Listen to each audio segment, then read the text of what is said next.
Although Florida is renowned for its weather, low tax burden, retiree paradise, pristine beaches, and the happiest place on earth, there are parts of the state that leave a lot to be desired. In this video, we'll look at the 10 worst cities in Florida. We'll look at crime, poverty, and education, as well as things to do and the climate.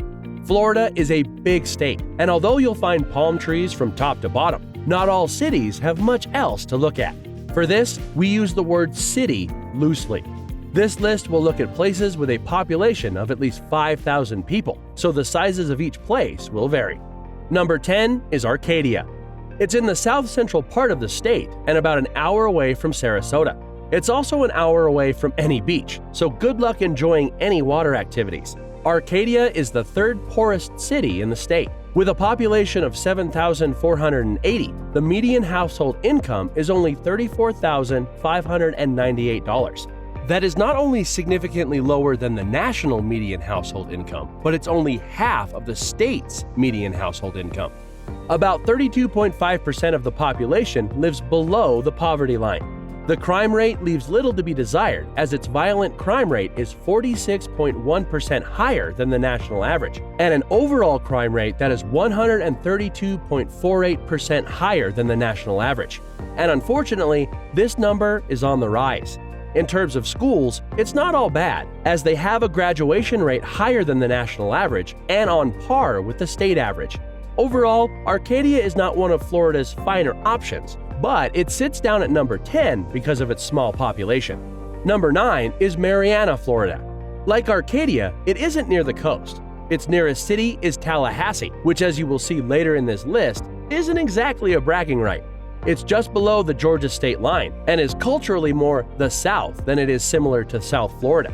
Florida has distinct cultures, with the northern part of the state sharing more similarities with Georgia and Alabama than it does with its southern half, which has more Latin influences. It is the poorest city in the state. It has a population of only 6,681 residents, and the median household income is $27,296. Its violent crime rate is much higher than the national and state average, but unlike Arcadia, its overall crime rate is only slightly higher than the national and state averages.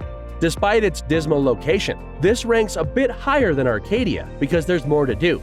Florida Cavern State Park is a must-see for anyone in the area, and Merritt's Mill is a crystal-clear spring perfect for kayaking. And thus, despite being the poorest city in the state, it lands at number 9.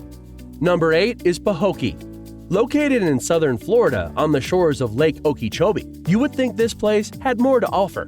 Though Lake Okeechobee is Florida's biggest lake, it's notoriously polluted and offers little beauty for residents.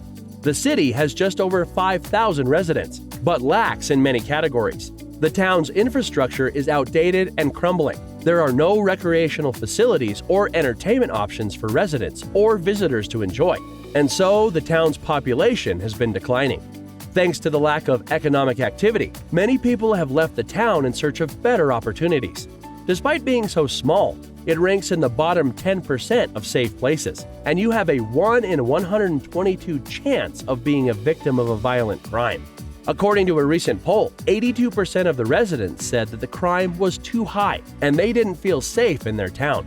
Though crime is only 32% higher than the national average, poverty, lack of anything to do, and being nestled up against a polluted lake keeps this city secure at number 8. Number 7 is Pine Hills. This is one of the bigger cities so far, with a population of just over 600,000 residents. Pine Hills is a suburb just northwest of Orlando, far from the beautiful coastline, but close enough to face the congestion of Orlando. The crime, poverty rate, and unemployment rate are all higher than the national average. The upside is that its proximity to Orlando does allow for commuting in search of work.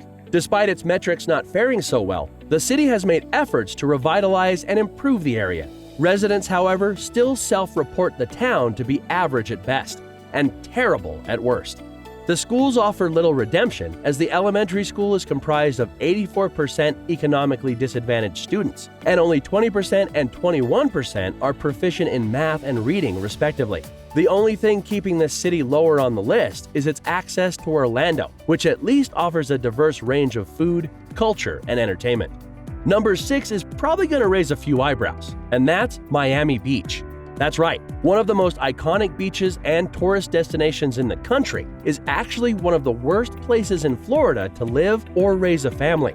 With the city's vibrant culture, scenery, and nightlife comes a higher than average crime rate and impossible cost of living. The city has about 80,000 residents and ranks 1 out of 100 in safety.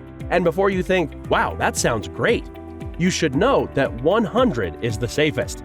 That means that Miami Beach is only safer than 1% of cities of similar size. Its crime rate is twice both the state and national average, and good luck settling down and buying a home, as the median listing home price this past year was $700,000. While some people are willing to fork over the money to get beachfront property in Miami, most people would rather forego the crime, congestion, and cost to have coveted real estate.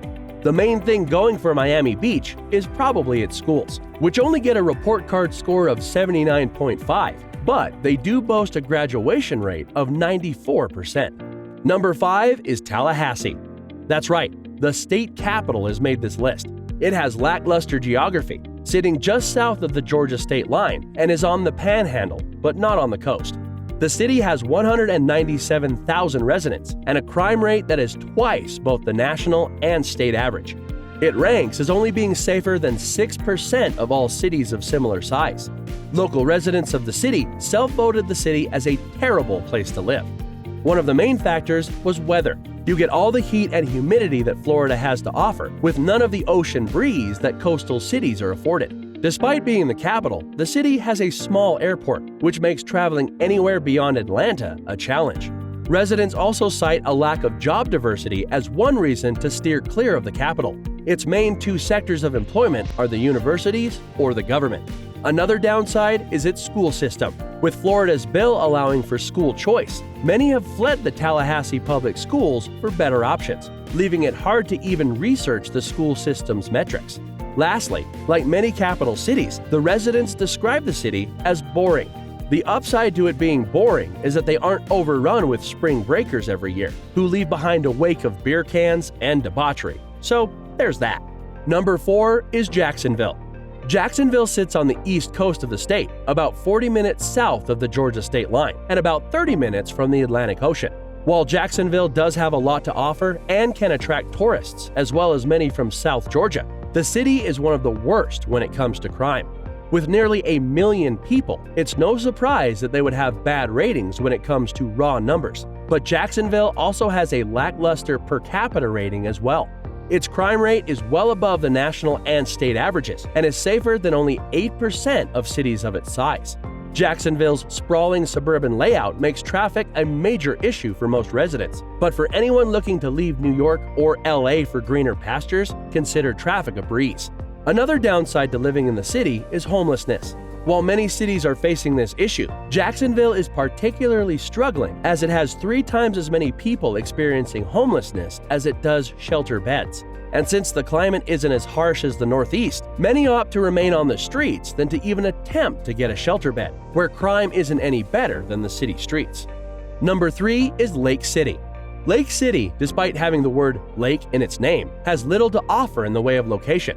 It is in the north-central part of the state, with its nearest city being Gainesville, which is almost an hour away, as well as Jacksonville an hour away. This city of nearly 13,000 people is safer than only 1% of cities of similar size. Its crime rate is 4 times both the national and state averages. Young people complain that there's little to do, and despite being in a state with over 1,300 miles of coastline, you'd have to drive about 85 miles to get there. Regardless of its abysmal crime rating, the job market has seen a very slight increase over the past few years. The unemployment rate is still 4.9%, which is slightly higher than the national average, but there is some growth being reported. The median household income is only $46,000, and 23% of the residents live below the poverty line. Number 2 is Opa-locka, which is part of the greater metro Miami area, though not benefiting from being on the coast. It is about halfway between Miami and Hollywood and is about a 30-minute drive from the ocean. The city's name is a Seminole word meaning wooden hammock or dry hammock. The city is home to just over 16,000 residents, and its crime rate is shocking.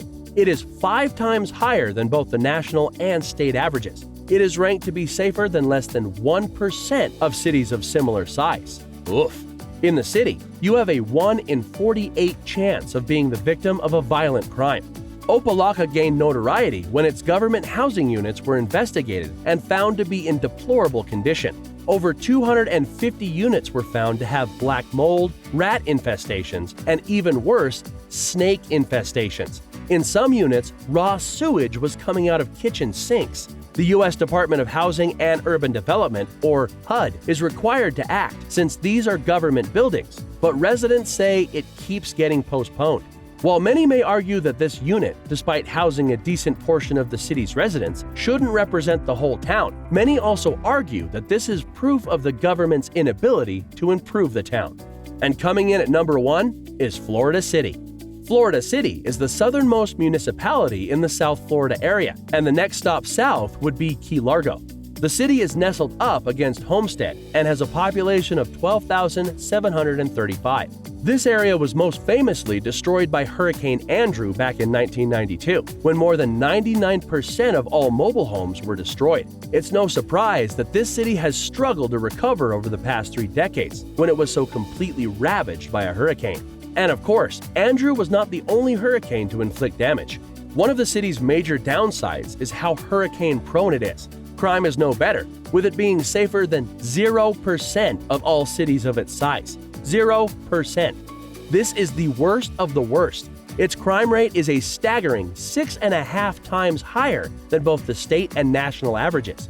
The schools aren't much better, going all the way down to elementary school. At Florida City Elementary School, 23% of students scored at or above the proficient level for math, and 34% scored at or above that level for reading. Flipping those numbers around, that means over 75% aren't proficient in math and over 65% can't read. Staggering. And that takes Florida City to the not-so-coveted number 1 spot on this list.